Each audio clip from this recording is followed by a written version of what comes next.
Pemirsa, jelang pembelajaran tatap muka 100% di Kabupaten Buleleng, Kodim 1609 ke Buleleng menggelar rapid test acak di beberapa sekolah yang ada di Buleleng.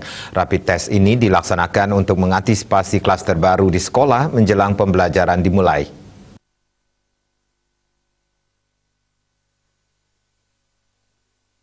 Dari pantauan Kamis pagi, sebanyak 100 siswa dan 20 pegawai di SMA Negeri 1 Singaraja yang diambil secara acak diajak untuk melakukan tes rapid antigen. Rapid test yang dilakukan jajaran Kodim 1609 Buleleng tersebut digelar untuk memastikan kesiapan sekolah jelang pemberlakuan tatap muka 100% diberlakukan. Selain dilakukan di SMA Negeri 1 Singaraja, nantinya rapid test antigen ini akan dilaksanakan di beberapa kecamatan yang ada di Kabupaten Buleleng.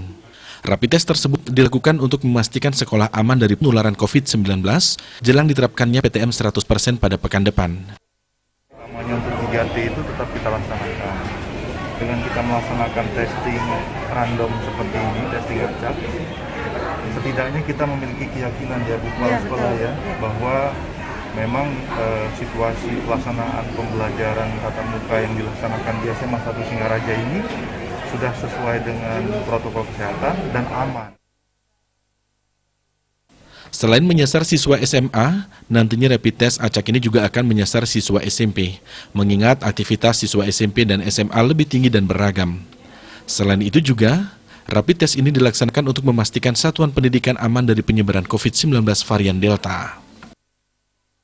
Sudah mempersiapkan dari jauh-jauh sebelumnya ya, sesuai dengan SKB 4 Menteri, edaran juga dari provinsi, juga kondisi Kabupaten Buleleng ya, terkait dengan vaksin lansianya yang sudah 80%, sehingga kita yang mempersiapkan diri itu sudah jauh-jauh sebelumnya ya, tentunya di sini ada berbagai tim, misalnya pertama adalah tim kurikulum pembelajarannya, kemudian tim kesehatannya, UKS dan lain-lainnya, dan juga tim keamanan, ya, kebersihan dan keamanan. Jadi tim-tim ini sudah bergerak jauh-jauh sebelumnya dan itu juga kita sudah awasi.